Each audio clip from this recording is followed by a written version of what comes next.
Hello, saglit lang po mga ka-reels.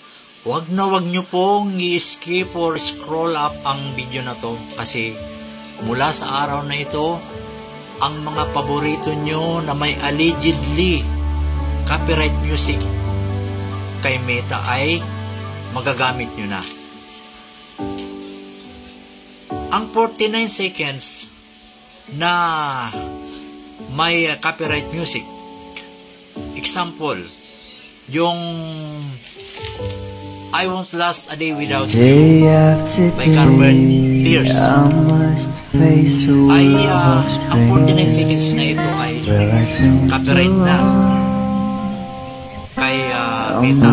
Pero sa TikTok, yung 49 seconds na to ay masano sa kanya.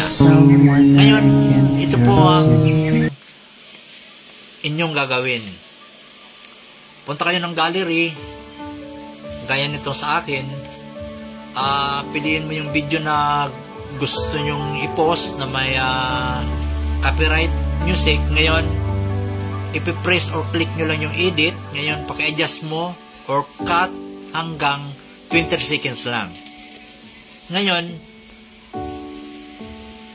yan, sigurado po walang copyright yan kay Reels or kay Meta. Ngayon, pwede rin gawin nyo, magkakat kayo hanggang 23 ng mga copyright music na pwede nyong i-background dun sa mga video nyo.